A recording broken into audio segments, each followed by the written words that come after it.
Hello everyone, Matt Stradmeyer, Principal at East Jackson here with our regular update. The first thing I wanted to address was the incident that we had last Friday that caused us to be out of school.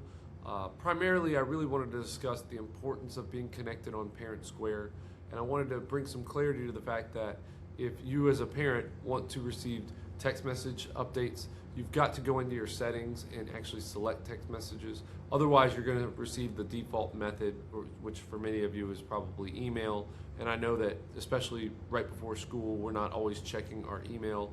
And so if you want that instant update, you got to make sure you go in and select text message, because when we send out an important update, it's going to go out in whichever method you have selected. So we'll send out some follow-up information so you can see exactly how to go do that. But if you're not getting any Parent Square communication at all, we need to make sure we get connected there. And then really need to go into your settings and look at how you're receiving communications, because we want everyone to be informed when we got important updates as a school or as a school district. So something important to consider. Additionally, I wanted to point out that our high school was recently named a U.S. News and World Report's best high school. That is based on some of the national and state rankings. So our state rankings put us right around the top 25% of all high schools in the state of Georgia. And so that's an awesome honor, and our kids and our parents and our teachers should be proud of that. A lot of good work's happening here at the school. It's based on academic data across the board, that sort of thing. So kudos to everyone involved. Athletically, we've gotten the fall season off and running. Our volleyball team is off to a hot start, 10-3, which is fantastic. So keep rocking and rolling there. We're preparing for region play right around the corner. Our softball team has already picked up 2 region wins, including one this week against West Hall. So congratulations to everybody on that team.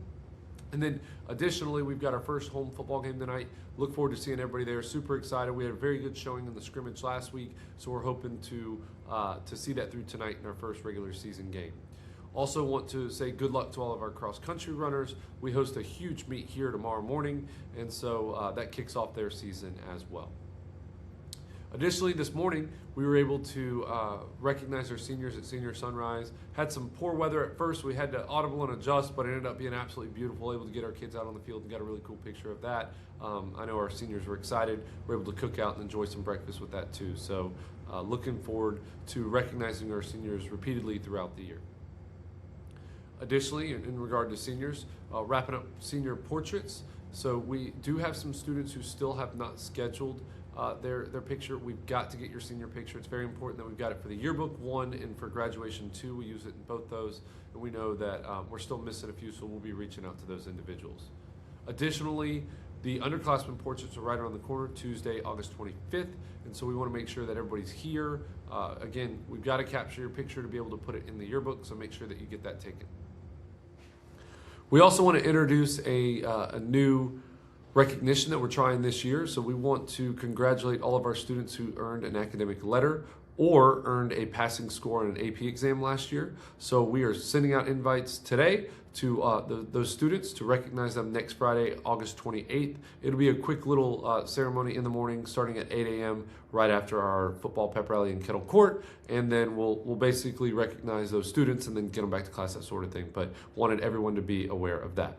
Also, yearbooks and senior ads are on sale now. There's info on social media and on the website. The deadline for senior ads is Thursday, December 1st. A couple big save the dates.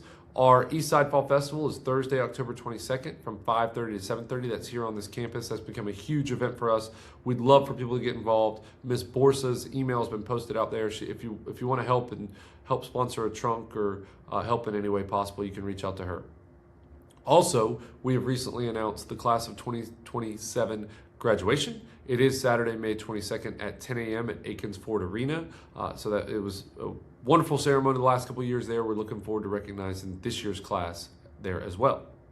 We had class meetings last week, so just a reminder, pay senior dues if you're a senior. And there was information given about letter jackets, class rings, senior supplies, things like that. It's all the information you need around that is on Scholastic Images. But we've also communicated with the senior class those other important dates and issues, and we'll continue to do that. Just as a reminder, cell phones are not allowed in school from bell to bell, so from 8 a.m. to 3:05. And dress code is always a hot topic at the start of the year, so make sure that you're paying attention to the updates we've had there. All in all, it's been a good start, but it never hurts to have a reminder. All right, and recently we've had a couple incidents where we've had to communicate things around school safety. Please continue to talk to your kids about being very careful about what we say and do at school. There's always going to be accountability around that, and got to be really, really careful. We don't want to joke about anything or say anything that could be misconstrued. So continue to have conversations with your kids around making good choices while they're here at school. The last thing we want to have to do is intervene as administrators and get ourselves involved. So let's continue to educate our kids on making proper choices. And then lastly, every week we try and do a newsletter, and so that's posted to the website. You can actually see the archived information, but please check it out. We'll continue to put lots of updates there and that sort of thing. So look forward to seeing everybody at the football game tonight and then at the cross country meet tomorrow. As always, go Eagles.